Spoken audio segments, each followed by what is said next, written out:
Hi, this is Conrad Zimmerman of FistShark Marketing, here to remind you that this show only exists because of listener support. Not only that, but the entirety of our self-worth as human beings, too. So just visit patreon.com/FistShark or click the big Patreon button at FistShark.com for more details on how you can make us feel better about being the horrible people we are. And thanks for listening.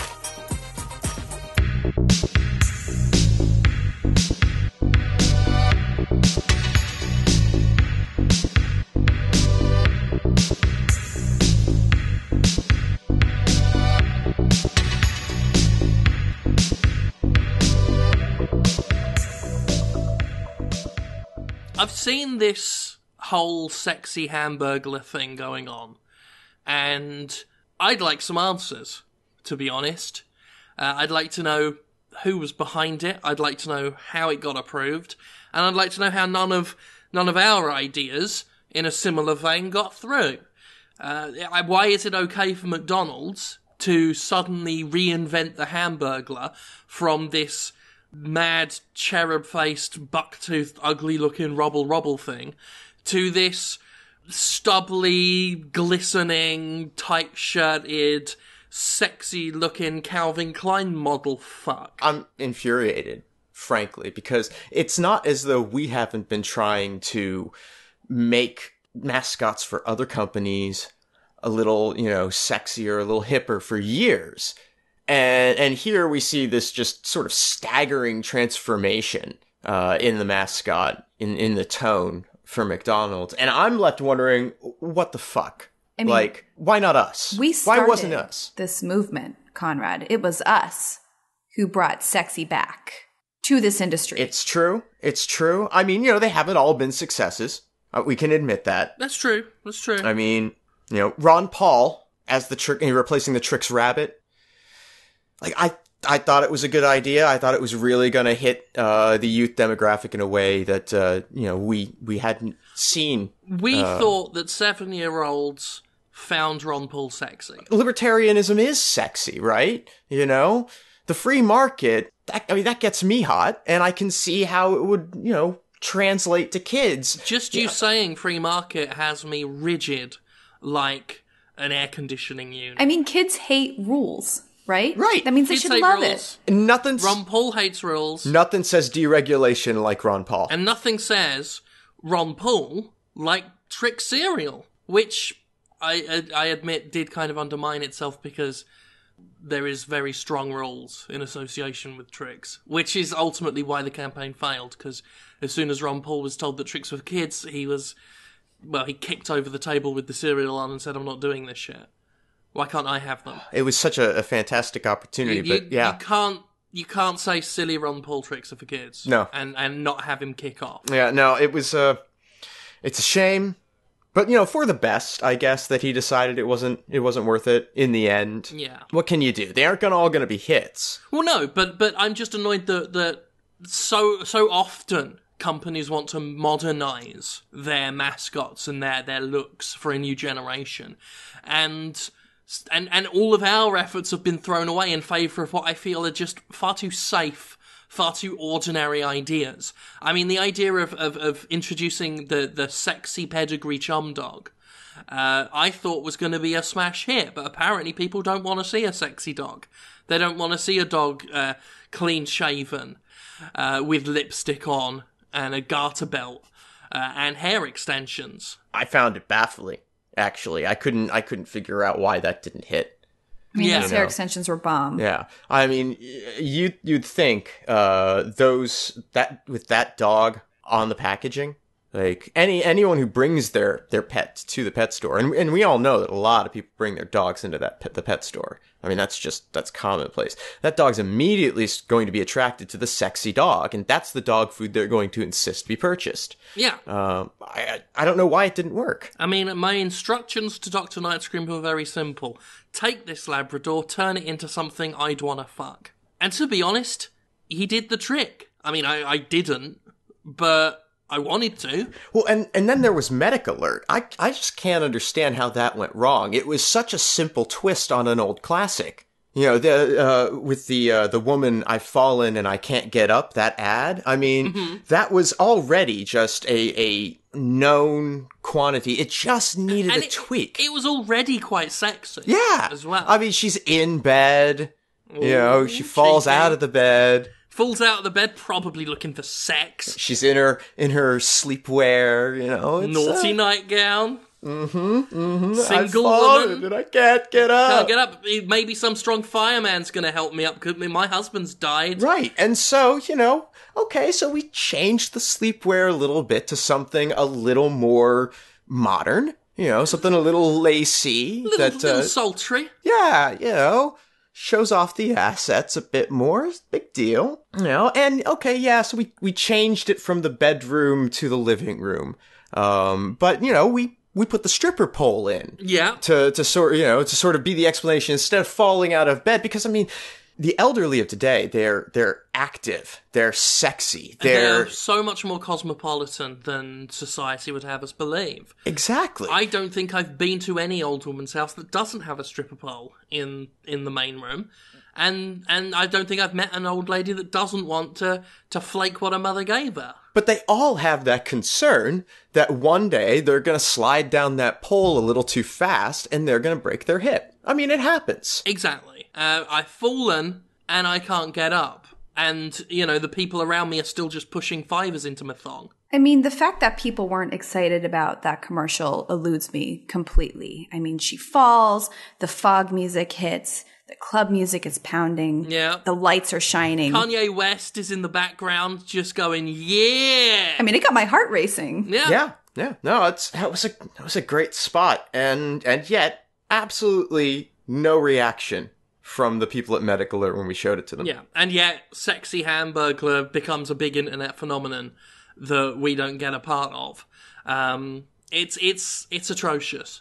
But then again, no company pisses me off more than Progressive. Oh, God. I mean, everyone knows that the internet at large and pop culture at large has this kind of semi-ironic but somewhat genuine affection for Progressive Flo as a mascot. Right. A lot of people do find her attractive. She's got that kind of bubbly personality that everyone sort of finds endearing, Yeah, she's quirky and fun. Quirky and fun, and she might make a nice girlfriend. So I think, well, okay, we sex up that whole idea. We take out the actress that plays Progressive Flo, replace her with Jacob the Screaming Horse. Oh, I love Jacob the Screaming Horse. What a treasure. Jacob the Screaming Horse is a horse that screams loudly like a real human woman who is terrified. I really think there's a bright future for Jacob the Screaming Horse.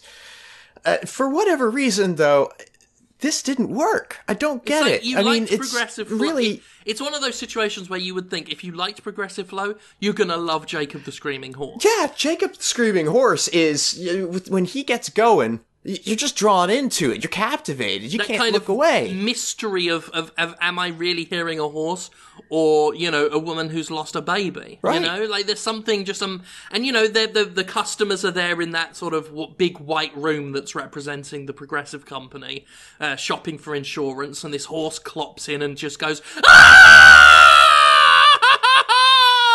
My baby!" And everyone turns and looks. Terrified like you and would. upset, yeah. They're all startled. They drop their brochures. Boom, Progressive logo. Absolutely. Quick I come to the point. Yeah, I thought it was hot. Flo herself was quite happy. She took the place of the horse for a bit. Stood around in a field. Mounted a couple of horses. Ate some hay. Bag of oats tied around her face. She was thrilled. We paid for the cleaning bill for the white uniform, because obviously there were grass stains on the knees, where she'd been crawling around in a field full of horses. And she did stink of horse shit. She said that was a problem. But she said that, pooing herself in a big field surrounded by horses was one of the most liberating experiences of her life. And she can't wait to go back there. I mean, that's great, because I remember she was a little bit peeved at first when we had told her we were going to be transitioning her out in favor of Jacob the horse. So I remember when she threw that fit initially and just started screaming. Well, yeah. Well, if she'd done that in, the prior commercials, if that had what she'd pitched to us in the first place as the thing she was going to do, we might have been able to keep her. In a world where, the competitors in the insurance market have characters like Mayhem. We need a little element of chaos, a little element of unpredictability in our characters. And Flo just wasn't doing it for us. And how are we supposed to know that she could scream? I mean, let's be honest. Yeah, I've never seen her scream before No, that. I once ran at her with a butcher knife, and she didn't blink. The Memorial Day promotion that we had this past week with Chewy Rogers' new and used car sales. How is Roger doing? Chewy. It's still chewy? Still chewy. Well, he's a chewy son of a bitch. That can't He really be right. is. I mean, he's all gristle. All gristle. That. Dude, I bring my dog round to visit him sometimes. He just gnaws on his leg for ages. It doesn't go down. It's tougher than a nyla bone. Yeah, no, he's Chewy Rogers is good. But the business is not doing so great, actually. It's a shame. Well, we ran the promotion for Memorial Day weekend. As ever, expected it to be a big sales opportunity. But it was what? It was buy any car for the marked price. Yeah, buy any car at sticker price, receive a trunk full of heroin. Right. Because Memorial Day is the poppy is associated with that, and so rather than just fill a car trunk up with poppies, which is annoying. Right, frustrating. Chewy Rogers decided he'd cut out the middleman and just go ahead and have it processed straight into heroin. Which is good. It's great. The problem is, it turned out that the trunks full of heroin wound up being far, far more expensive than the cars themselves. Oh, like he filled those trunks up, right? Filled them. Yeah, I mean, it wasn't like, I'm gonna chuck in a free kilo. He literally filled the trunks with heroin. Yeah, like a bag of it or whatever, just surreptitiously tucked onto the back seat or something. That would be a good promotion. But if he's basically turning the cars into giant heroin mules, then how much has he lost? He's out about $350,000 for the weekend. Are you kidding? He is going to be as chewy as fuck. Yeah, he's going to be very, very chewy for a while, I think. He's going to taste sour. But, I mean, there is an upshot. Some of these, a lot of these cars are probably going to have to get ditched somewhere, and these people are going to need new cars again. Because, as we know, during Memorial Day, the city of Boston effectively shuts down in an administrative sense. Out of respect to the troops. Right. We've lost so many over the years, and it's important that we take some time to observe that. So everything just shuts down. There's no police presence. And we lock Craig in a room with no windows, soundproofed, so that he has no audiovisual stimulation, so he can do nothing but think about the troops. And it's worked out really well economically. It's provided a lot of chances to do promotions like, buy a car, get some heroin. Yeah. I mean, it's really funny as well on the Tuesday morning when we open up the big dark room and just shine torches in Craig's eyes. Now, there's a lot of wonderful, wonderful things to appreciate about Memorial Day. But the downside is when the trunk is completely filled with heroin, that makes a distribution nightmare for the buyer, and the chances of them actually getting rid of all of it before the police come and find out, oh, you bought a trunk full of heroin, well, now you're going to have to go to prison.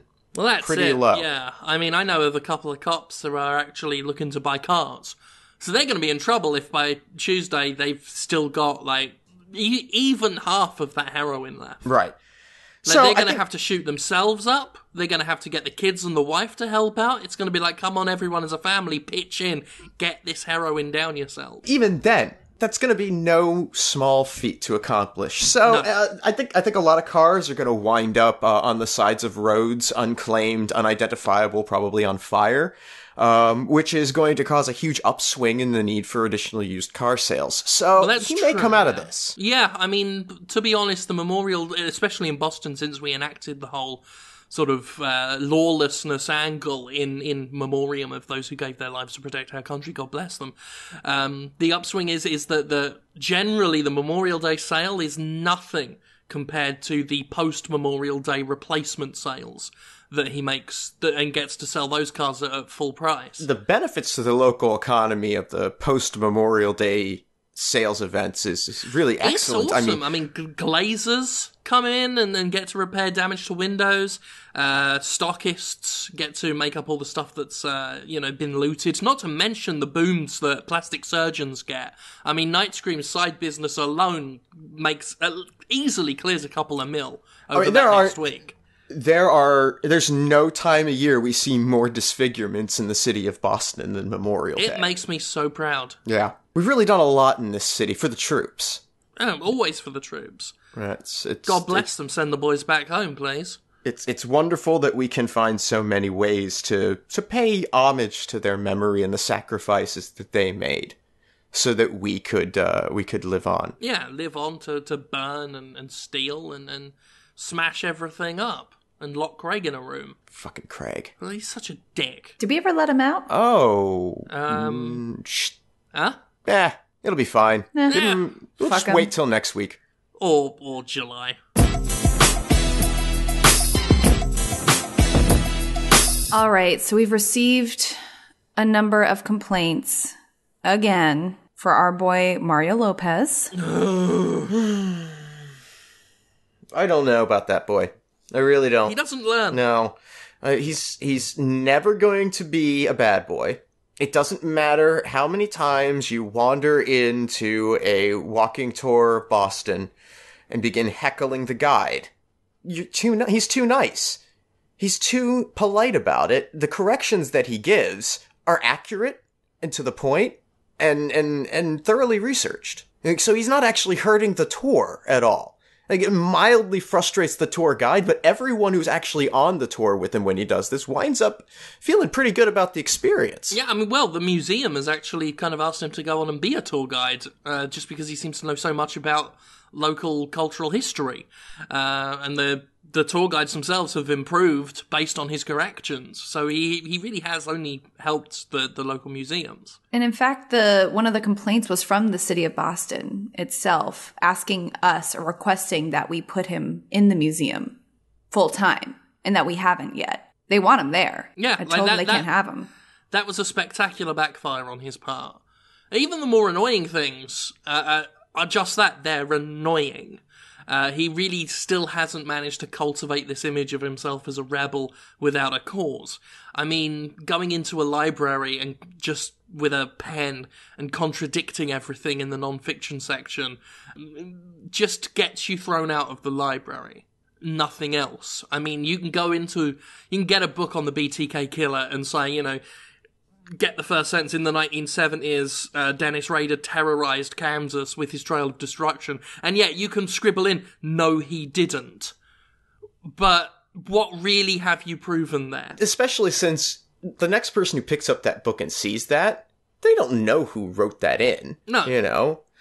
He thinks that they're going to scroll to the back of the book and find the library card where he's written Mario Lopez was here. But that's really only going to be good until they decide to replace the library cards. Oh, even worse, actually. Him being him, he gets so scared that he'll go to jail for defacing public property that he's started pretending he's Charles Manson when he goes in there. He figures he's already in jail, so he's already a bad guy, so it won't harm his reputation any if he's defacing books in Charles Manson's name. Right, but the whole point was for him to gain a reputation as a bad boy. Like, he doesn't understand what he's doing at all, I don't think. I don't think he knows how to be a bad boy.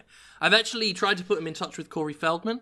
I gave them a place to meet up and talk about things, but Corey Feldman doesn't know the city.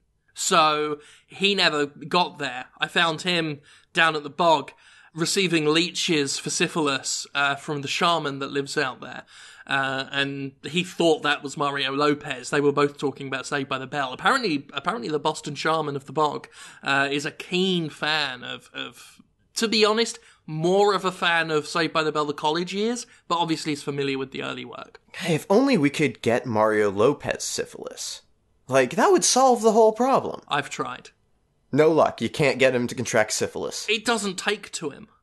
I'm like, Mario, look, we could get you some sort of, horrible venereal disease, something like that, and then you can confess it and, share your story with the world, and that might get you some good attention, and you can say that you got it by having sex with so many women.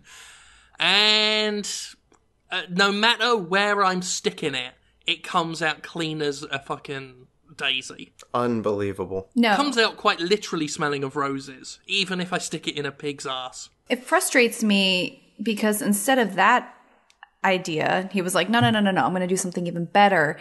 He's made a habit of getting up in an airplane while the seatbelt light is still on. And he raises his hands up and expects everybody to clap. Like as if that's some great act of social rebellion. Yeah, like he's like, fuck the man, fuck the pilot. Mm-hmm. I'm up when the seatbelt light is on. Not realizing that generally a lot of people do that to go to the toilet and things. And it's a guideline. Yeah.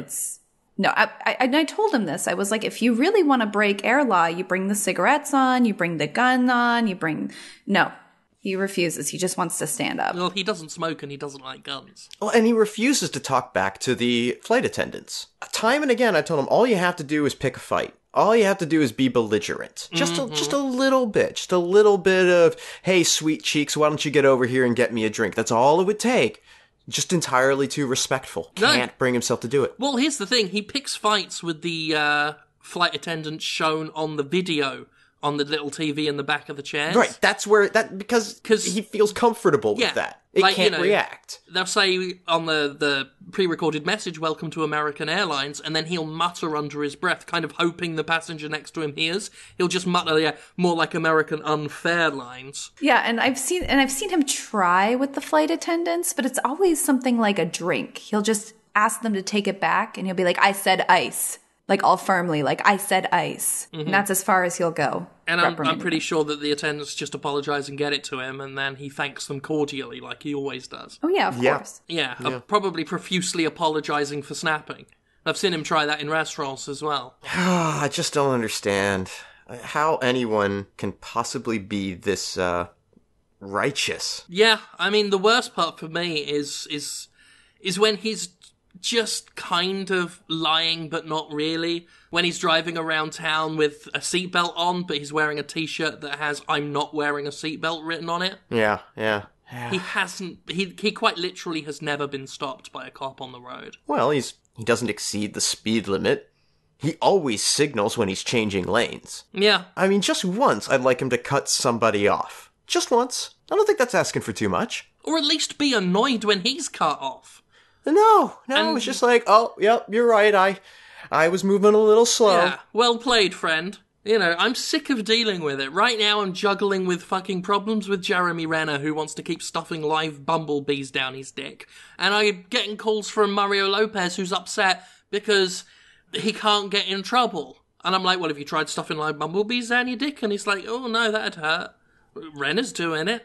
Be more like Renner, then you'll be in the Avengers 3, won't you? It's just that he's not willing to make the sacrifices necessary to make it big. I think that's the problem. He won't put anything in his dick, and he won't let anything come out of his dick onto things. Yeah, I don't know how we help Mario. Like, Mario won't help himself. Like, he won't get angry at a restaurant, flip the table, after 4 or 5 Chardonnays. He just won't do it. Just sits there, and even when the service is bad, just politely acknowledges the waiter, mutters under his breath a little bit. He doesn't want anyone to think ill of him, but he wants them to think that he's dangerous. And I don't know how you square the two. Maybe we should get him a stunt double. Like, get a person who kind of looks like Mario Lopez to go out and do stupid shit we can attribute to him? Yeah, somebody who's willing to take the risks, as obviously a Mario Lopez lookalike, doing the stunts for him. Like a stunt double, but for, drunk in public type work. Hello, Dean? Yeah, it's me, Jim. Yeah, put down the rat. Yeah, we got a job for you, mate. FistShark Marketing is Jim Sterling, Conrad Zimmerman, and Caitlin Cook. Theme music by Ben Rama. Additional music by Alazar Chan. Our editor is Nick Malone. Get more episodes and learn how to help support the show at FistShark.com. Follow us on Twitter at FistShark for more of our exploits. Complaints can be forwarded via email to fistsharkmarketing@aol.com. And remember, you deserve everything you can't afford. Goodbye.